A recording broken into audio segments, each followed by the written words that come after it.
ओम शांति 3/2/88। ब्रह्मा मात पिता की अपने ब्राह्मण बच्चों के प्रति दो शुभ आशाएं। सर्व की सर्व आशाओं को पूर्ण करने वाले बाप दादा अपने शुभ आशाओं के दीपक बच्चों को दिल के स्नेह का महत्व समझाते हुए बोले, आज विश्व की सर्व आत्माओं की सर्व आशाएं पूर्ण करने वाले बाप दादा अपनी शुभ आशाओं के रूहानी दीपकों को देख रहे थे। जैसे बाप सर्व की शुभ आशाएं पूर्ण करने वाले हैं, तो बच्चे भी बाप की शुभ आशाएं पूर्ण करने वाले हैं। बाप बच्चों की आशाएं पूर्ण करते, बच्चे बाप की करते। बाप की बच्चों प्रति शुभ आशाएं कौन सी है, वो जानते हो? हर एक ब्राह्मण आत्मा बाप की आशाओं के दीपक है। दीपक अर्थात सदा जागती ज्योति। सदा जगा हुआ दीपक प्यारा लगता है। अगर बार बार टिमटिमाता दीपक हो तो कैसा लगेगा? बाप की सर्व आशाओं को पूर्ण करने वाले अर्थात सदा जगमगाते हुए दीपकों को बाप दादा भी देख हर्षित होते हैं। आज बाप दादा आपस में रूरिहान कर रहे थे। बाप दादा के सामने सदा कौन रहते हैं? बच्चे रहते हैं ना, तो रूरिहान भी बच्चों की ही करेंगे। शिव बाप ब्रह्मा से पूछ रहे थे कि बच्चों प्रति अभी तक कोई शुभ आशाएं हैं? तो ब्रह्मा ने बोला कि बच्चे नंबरवार अपनी शक्ति प्रमाण, स्नेह प्रमाण, अटेंशन प्रमाण सदा बाप की शुभ आशाओं को पूर्ण करने में लगे हुए जरूर हैं। हर एक की दिल में उमंग उत्साह जरूर है। जबकि बाप ने हमारी सर्व आशाएं पूर्ण की है, तो हम भी बाप की सर्व आशाएं पूर्ण करके ही दिखाएं। लेकिन करके दिखाने में नंबरवार बन जाते हैं। सोचना और करके दिखाना, इसमें अंतर पड़ जाता है। कोई बच्चे ऐसे भी हैं जो सोचना और करके दिखाना इसमें समान है, लेकिन सभी ऐसे नहीं हैं। जिस समय बाप का स्नेह और बाप द्वारा प्राप्तियों को स्मृति में लाते हैं, बाप ने क्या बनाया और क्या दिया, तो स्नेह स्वरूप होने के कारण बहुत उमंग उत्साह में उड़ते कि बाप ने जो कहा वो मैं ही करके दिखाऊंगा। लेकिन जब सेवा के व संगठन के संपर्क में आते हो, अर्थात प्रैक्टिकल करने के लिए कर्म में आना पड़ता है, तो कहाँ संकल्प और कर्म समान हो जाता है। अर्थात वही उमंग उत्साह रहता है कि कभी कर्म में आते समय संगठन के संस्कार व माया व प्रकृति द्वारा आए हुए सरकमस्टांस रूपी पेपर कहाँ मुश्किल अनुभव कराते हैं। इसलिए स्नेह से जो उमंग उत्साह का संकल्प रहा, वो सरकमस्टांस कारण संस्कार करने में अंतर डाल देता है। मगर फिर सोचते हैं अगर ये नहीं होता तो बहुत अच्छा होता। अगर और मगर के चक्कर में आ जाते हैं, होना तो ये चाहिए लेकिन ऐसा हुआ इसलिए ये हुआ। इस अगर मगर के चक्कर में आ जाते हैं, इसलिए उमंग उत्साह का संकल्प और प्रैक्टिकल कर्म में अंतर हो जाता है। तो ब्रह्मा बाप के प्रति विशेष दो आशाएं, ब्रह्मा बाप बच्चों के प्रति विशेष दो आशाएं सुना रहे थे, क्योंकि ब्रह्मा बाप को साथ ले भी जाना है और साथ रहना भी है। शिव बाप तो साथ ले जाने वाला है, राज्य में व सारे कल्प में साथ नहीं रहना है। वो सदा साथ रहने वाला है और वो साक्षी हो देखने वाला है। अंतर है ना। ब्रह्मा बाप को बच्चों के प्रति सदा ही समान बनाने की शुभ आशाएं इमर्ज रहती है। वैसे बाप दादा दोनों जिम्मेवार है, लेकिन फिर भी रचता साकार में ब्रह्मा है। इसलिए साकार रचता को साकार रचना के लिए स्वतः ही स्नेह रहता है। पहले भी सुनाया था, बच्चे माँ बाप दोनों के होते हैं, लेकिन फिर भी माँ का विशेष स्नेह बच्चों से रहता है, क्योंकि पालना के निमित्त माँ बनती है। बाप समान बनाने वाली निमित्त माँ होती है। इसलिए माँ की ममता गाई हुई है। ये शुद्ध ममता है, मोह वाली नहीं, विकार वाली नहीं। जहाँ मोह होता है वहाँ परेशान होते हैं, और जहाँ रूहानी ममता कहो, स्नेह कहो वो होगा, तो माँ को बच्चों के प्रति शान होती है, परेशान नहीं होते। तो ब्रह्मा माँ कहो बाप कहो, दोनों रूप से बच्चों के प्रति कौन सी विशेष आशाएं रखते हैं। एक बाप प्रति आशा है और दूसरी ब्राह्मण परिवार के प्रति शुभ आशा है। बाप प्रति शुभ आशा है कि जैसे बाप दादा साक्षी भी है और साथी भी है, ऐसे बाप दादा साक्षी और साथी समय प्रमाण दोनों ही पार्ट सदा बजाने वाले महान आत्मा बने। तो बाप प्रति शुभ आशा हुई बाप दादा के समान साक्षी साथी बनना। एक बात में बाप दादा दोनों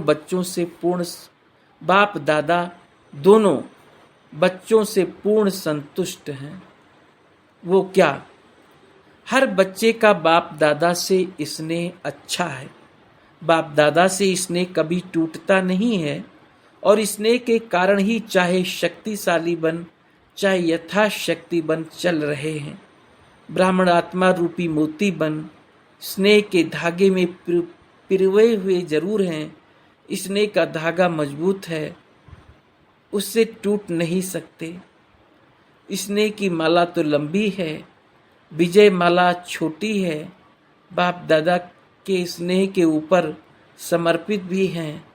कोई कितना भी बाप के स्नेह से जुदा करने चाहे तो ऐसे स्नेह में फिदा हैं, जुदा हो नहीं सकते।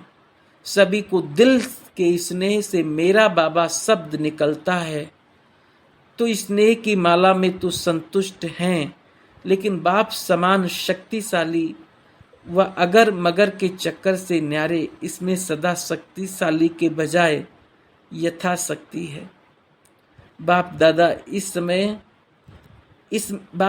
इसमें बाप समान सदा शक्तिशाली बनने की बच्चों में शुभ आशा रखते हैं।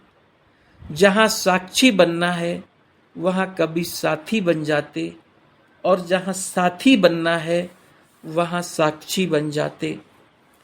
समय प्रमाण दोनों रीति निभाना, इसको कहते हैं बाप समान बनना। स्नेह की माला तो तैयार है, लेकिन विजय माला इतनी लंबी तैयार हो जाए।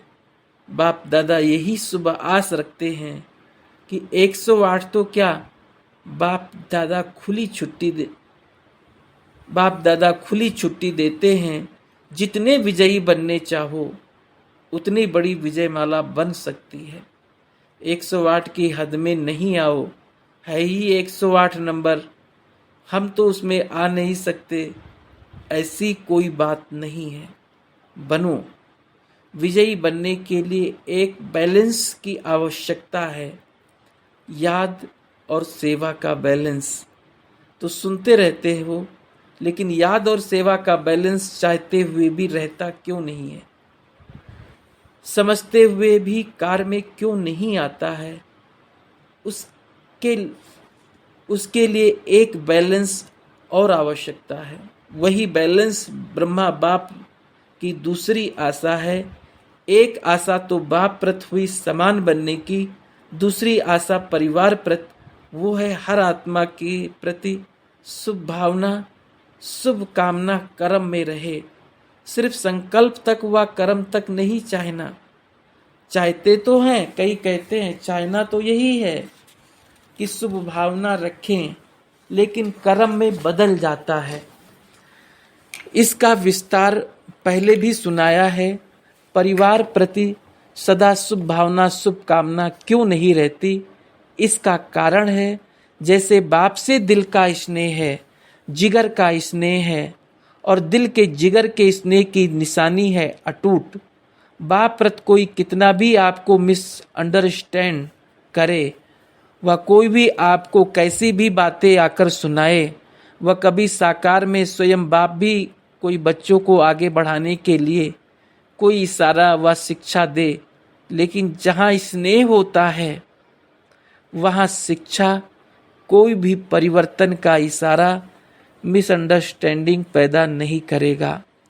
सदैव यही भावना रहती व रही है कि बाबा जो कहता है उसमें कल्याण है, कभी स्नेह की कमी नहीं हुई है, और ही अपने को बाप के दिल के समीप समझते रहे कि ये अपनापन का स्नेह है। इसको कहते हैं दिल का जिगरी प्यार।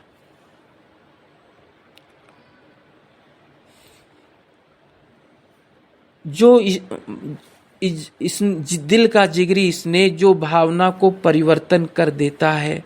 बाप के प्रति ऐसा स्नेह है ना, ऐसे ब्राह्मण परिवार में भी दिल का स्नेह हो। जैसे बाप से स्नेह की निशानी सदा ही बाप ने कहा और हाँ जी किया, ऐसे ब्राह्मण परिवार के प्रति सदा ही ऐसा दिल का स्नेह हो, भावना परिवर्तन की विधि हो, तब बाप और परिवार में स्नेह का बैलेंस, याद और सेवा का बैलेंस स्वतः ही प्रैक्टिकल में दिखाएगा। तो बाप के स्नेह का पलड़ा भारी है, लेकिन सर्व ब्राह्मण परिवार में स्नेह का पलड़ा बदलता रहता है, कभी भारी कभी हल्का। किसके प्रति भारी, किसके प्रति हल्का? ये बाप और बच्चों के स्नेह का बैलेंस, यही ब्रह्मा बाप की दूसरी शुभ आशा। समझा? इसमें बाप समान बनो। स्नेह ऐसी श्रेष्ठता है जिसमें आपने किया या दूसरे ने किया, इसमें दोनों में समान खुशी का अनुभव हो। जैसे बाप दादा स्थापना के कार्य अर्थ निमित्त बने, लेकिन जब बच्चों को सेवा में साथी बनाया, अगर प्रैक्टिकल में बाप से भी बच्चे ज़्यादा सेवा करते रहे हैं, तो बाप दादा सदा बच्चों को सेवा में आगे बढ़ते स्नेह के कारण खुश रहे हैं। ये संकल्प कभी भी दिल के स्नेह में उत्पन्न नहीं हो सकता कि बच्चे क्यों सेवा में आगे जाए। निमित्त तो मैं हूँ, मैंने ही इनको निमित्त बनाया। कभी स्वप्न मात्र भी ये भावना उत्पन्न नहीं हुई। इसको कहा जाता है सच्चा स्नेह, निस्वार्थ स्नेह, रूहानी स्नेह। सदा बच्चों को आगे निमित्त बनाने में हर्षित रहे। बच्चों ने किया या बाप ने किया, मैंपन नहीं रहा। मेरा काम है, मेरी ड्यूटी है, मेरा अधिकार है, ये मेरी बुद्धि है, मेरा प्लान है, नहीं। स्नेह ये मेरापन मिटा देता है। आपने किया सो मैंने किया, मैंने किया सो आपने किया। यही शुभ भावना व शुभ कामना, इसको कहा जाता है दिल का स्नेह। स्नेह में कभी अपना या पराया नहीं लगता। स्नेह में कभी स्नेह का बोल कैसी भी साधारण हुज्जत का बोल हो, लेकिन फील नहीं होगा, फीलिंग नहीं आएगी। इसने ये क्यों कहा? इसने ही आत्मा के प्रति अनुमान पैदा नहीं करेगा। ऐसा होगा, ये होगा। सदा स्नेही के प्रति फेथ होने कारण उसका हल्का बोल भी ऐसे लगेगा कि इसने अवश्य कोई मतलब से कहा है। बेमतलब व्यर्थ नहीं लगेगा। जहाँ स्नेह होगा वहाँ फेथ जरूर होगा, स्नेह नहीं तो फेथ भी नहीं। ब्राह्मण परिवार के प्रति स्नेह व फेथ होना, इसको कहा जाता है ब्रह्मा बाप की दूसरी आशा पूर्ण करना। जैसे ब्रह्मा बाप के प्रति स्नेह के लिए बाप दादा ने सर्टिफिकेट दिया, ऐसे ब्राह्मण परिवार के प्रति जो स्नेह की परिभाषा सुनाई, वह उस विधि से कर्म में आना, ये भी सर्टिफिकेट लेना है। ये बैलेंस चाहिए, जितना बाप से उतना बच्चों से। ये बैलेंस ना होने के कारण सेवा में जब आगे बढ़ते हो तो खुद ही कहते हो सेवा में माया आ जाती है। और कभी वायुमंडल को देख इतना भी कहते हो कि ऐसी सेवा से तो याद में रहना ही अच्छा है। सबसे सेवा छुड़ा के भट्ठी में बिठा दो। आप लोगों के पास ये संकल्प होते हैं समय प्रमाण। वास्तव में सेवा माया जीत बनाने वाली है, माया लाने वाली नहीं है। लेकिन सेवा में माया क्यों आती है? इसका मूल कारण दिल का स्नेह नहीं है। परिवार के प्रमाण स्नेह है, लेकिन दिल का स्नेह त्याग की भावना उत्पन्न करता है।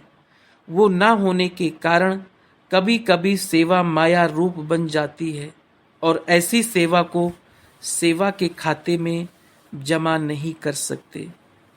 चाहे कोई 50-60 सेंटर खोलने के भी निमित्त बन जाए, लेकिन सेवा के खाते में या बाप दादा की दिल में सेवा जमा का खाता उतना ही होता है जो माया से मुक्त हो, योग युक्त हो करते हो।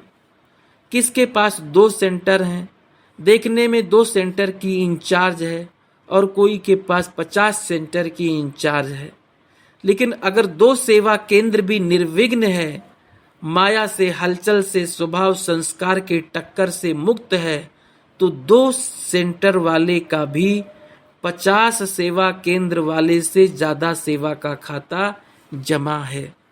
इसमें खुश नहीं हो जाओ कि मेरे 30 सेंटर हैं, 40 सेंटर हैं, लेकिन माया से मुक्त कितने सेंटर हैं? सेंटर भी बढ़ाते जाओ, माया भी बढ़ाते जाओ। ऐसी सेवा बाप के रजिस्टर में जमा नहीं होती। आप सोचेंगे हम बहुत अच्छी सेवा कर रहे हैं, रात दिन रात नींद भी नहीं करते हैं, खाना भी एक बार ही खाकर एक बार बना के रात को खा लेते हैं, इतना बिजी रहते हैं, लेकिन सेवा के साथ साथ माया में भी बिजी तो नहीं रहते। ये क्यों हुआ, ये कैसे हुआ, इसने क्यों किया, मैंने क्यों किया, मेरा हक, तेरा हक। लेकिन बाप का हक कहाँ गया? समझा? सेवा अर्थात जिसमें स्वयं के और सर्व के सहयोग व संतुष्टता का फल प्रत्यक्ष दिखाई दे। अगर सर्व की शुभ भावना, शुभ कामना का सहयोग व संतुष्टता प्रत्यक्ष फल के रूप में नहीं प्राप्त होती है, तो चेक करो क्या कारण है, फल क्यों नहीं मिला, और विधि को चेक करके चेंज करो। ऐसी सच्ची सेवा बढ़ाना ही सेवा बढ़ाना है। सिर्फ अपनी दिल खुश नहीं करो कि मैं बहुत अच्छी सेवा कर रही हूँ, लेकिन बाप की दिल खुश करो और ब्राह्मण परिवार के दिल की दुआएं लो। इसको कहा जाता है सच्ची सेवा। दिखावे की सेवा तो बहुत बड़ी है, लेकिन जहाँ दिल की सेवा होगी वहाँ दिल के स्नेह की सेवा जरूर होगी। इसको कहते हैं परिवार के प्रति ब्रह्मा बाप की आशा पूर्ण करना। ये थी आज की रूरिहान, बाकी और आगे सुनाएंगे। आज भारतवासी बच्चों का इस सीजन का लास्ट चांस है, इसलिए बाप दादा क्या चाहते हैं वो सुनाया। एक सर्टिफिकेट पास का लिया, अभी दूसरा सर्टिफिकेट लेना है। अच्छा है, अभी बाप की आशाओं का दीपक सदा जगमगाते रहना। अच्छा, चारों ओर के सर्व ब्राह्मण कुल दीपक, सदा बाप दादा की शुभ आशाएं पूर्ण करने वाले, सदा बाप और परिवार के दिल के स्नेह का बैलेंस रखने वाले, सदा दिल की सेवा से सेवा का खाता ज्यादा जमा करने वाले, ऐसे बाप की शुभ आशाओं के दीपकों को, सच्ची दिल से सेवा करने वाले सेवाधारियों को बाप दादा का याद प्यार और नमस्ते। पार्टियों से मुलाकात। सदा अपने को कलप पहले वाले विजयी पांडव समझते हो। जब भी पांडवों के यादगार चित्र देखते हो तो ऐसा लगता है कि ये हमारा यादगार है। तो पांडव अर्थात सदा मजबूत रहने वाले, इसलिए पांडव के शरीर लंबे चौड़े दिखाते हैं, कभी कमजोर नहीं दिखाते। आत्मा बहादुर है, शक्तिशाली है, उसके बदले में शरीर शक्तिशाली दिखाए हैं। पांडवों की विजय प्रसिद्ध है। कौरव अक्षयणी होते भी हार गए और पांडव 5 होते भी जीत गए। क्यों विजयी बने? क्योंकि पांडवों के साथ बाप है। पांडवों शक्तिशाली हैं, आध्यात्मिक शक्ति है, इसलिए अक्षयणी कौरवों की शक्ति उसके आगे कुछ भी नहीं है। ऐसे होना, कोई भी सामने आए, माया किस भी रूप में आए, तो वो हार खाकर की जाए, जीत न सके। इसको कहते हैं विजयी पांडव। माताएं भी पांडव सेना में हो ना, या घर में रहने वाली हो। जो कमजोर होता है वो घर में छिपता है। बहादुर मैदान में आता है तो कहाँ रहती हो, मैदान में या घर में? तो सदा इसी नशे में आगे बढ़ते रहो कि हम पांडव सेना के विजयी पांडव हैं। अपने को बेहद के निमित्त सेवाधारी समझते हो। बेहद के सेवाधारी अर्थात किसी भी मैंपन के व मेरेपन के हद में आने वाले नहीं। बेहद में न मैं है न मेरा है, सब बाप का है। मैं भी बाप का तो सेवा भी बाप की। इसको कहते हैं बेहद सेवा। ऐसे बेहद के सेवाधारी हो या हद में आ जाते हो। बेहद के सेवाधारी बेहद का राज्य भाग्य प्राप्त करते हैं। सदा बेहद बाप, बेहद सेवा और बेहद राज्य भाग्य, यही स्मृति में रखो तो बेहद की खुशी रहेगी। हद में खुशी गायब हो जाती है, बेहद में सदा खुशी रहेगी। अच्छा, विदाई के समय अभी तो सेवा के प्लान बहुत अच्छे बनाए हैं। सेवा भी वास्तव में उन्नति का साधन है। अगर सेवा को सेवा की रीति से करें तो सेवा लिफ्ट देती है और आगे बढ़ाने की। सिर्फ प्लेन बुद्धि बनकर के प्लान बनाएं, जरा भी कुछ यहाँ वहाँ मिक्स ना हो। जैसे कोई बढ़िया चीज बनाकर रखो और यहाँ वहाँ की हवा से कुछ किचड़ा पड़ जाए तो क्या हो जाएगा? तो संभाल कर रखते हो ना, तो यहाँ वहाँ कुछ भी मिक्स नहीं हो जाए। ऐसे सेवा के प्लान अच्छे बनाते हैं। सेवा में मेहनत नहीं लगती, खुशी होती है क्योंकि लगन से करते हैं। उमंग उत्साह भी अच्छा रखते हैं। बाप दादा सेवा का उमंग देख करके खुश भी होते हैं। सिर्फ मिक्स ना हो तो जितने समय में सेवा हुई है उससे 4 गुना हो सकती है। प्लान बुद्धि फास्ट गति की सेवा को प्रत्यक्ष दिखाएगी। अभी फिर भी सोचना पड़ता है कि ये करें, ये तो नहीं होगा, वो तो नहीं होगा, लेकिन सब एक बुद्धि हो जाएं। जिसने किया वो अच्छा, जो किया वो अच्छा, ये पाठ पक्का हो जाए तो तीव्र गति की सेवा आरंभ हो जाए। वैसे पहले से सेवा की गति तीव्र हो रही है, बढ़ रही है, सफलता भी मिल रही है, लेकिन अभी के हिसाब से, विश्व की आत्माओं को संदेश देने के हिसाब से अभी कोने तक पहुँचे हैं। कहाँ 550 करोड़ आत्माएं और कहाँ संदेश पहुँचा होगा तो 1-2 करोड़ तक, बाकी कितने पड़े हैं। हाँ, ये राजधानी के नज़दीक पहुँच गए हैं, लेकिन चाहिए तो सब। वर्षा तो सबको देना है, चाहे मुक्ति दो चाहे जीवन मुक्ति दो, लेकिन देना तो सबको है। एक भी बाप का बच्चा वंचित ना रह जाए। कैसे भी बाप के वर्षे के अधिकारी बनना ही है। चाहे किसी भी विधि से संदेश सुने, इसके लिए चाहिए तीव्र गति। ये भी समय आ रहा है, होती जाएगी। अभी धीरे धीरे सभी धर्म वाले अपनी बातों में मोल्ड हो रहे हैं। पहले कट्टर रहते थे, अभी मोल्ड हो रहे हैं। चाहे क्रिश्चियन हो चाहे मुस्लिम हो, लेकिन भारत की फिलॉसफी को अंदर से रिगार्ड देते हैं, क्योंकि भारत की फिलॉसफी में सब प्रकार की रमणीकता ऐसे और धर्मों में नहीं है। कहानियों की रीति से, ड्रामा की रीति से जो भारत की फिलॉसफी को प्रसिद्ध करते हैं, वैसे और धर्मों में कहाँ भी नहीं है। इसलिए अंदर ही अंदर जो एकदम कट्टर रहे हैं, वो अंदर समझते हैं कि भारत की फिलॉसफी, उसमें भी आदि सनातन फिलॉसफी कम नहीं है। वो भी दिन आ जाएंगे जो सब कहेंगे अगर फिलॉसफी है तो आदि सनातन धर्म की है। हिंदू शब्द से बिगड़ते हैं, लेकिन आदि सनातन धर्म को रिगार्ड देंगे। गॉड तो एक है, तो धर्म भी एक है, हम सबका धर्म भी एक है। ये धीरे धीरे आत्मा के धर्म की तरफ आकर्षित होती जाएंगे। अच्छा प्रश्न, सहज योगी सदा रहें, उसकी सहज विधि कौन सी है? उत्तर, बाप ही संसार है। इस स्मृति में रहो तो सहज योगी बन जाएंगे, क्योंकि सारा दिन संसार में ही बुद्धि जाती है। जब बाप ही संसार है तो बुद्धि कहाँ जाएगी? संसार में ही जाएगी ना, जंगल में तो नहीं जाएगी। तो जब बाप ही संसार हो गया तो सहज योगी बन जाएंगे, नहीं तो मेहनत करनी पड़ेगी। यहाँ से बुद्धि हटाओ, वहाँ से जुड़ाओ, सदा बाप के स्नेह में समाये रहो तो वो भूल नहीं सकता। अच्छा, ओम शांति।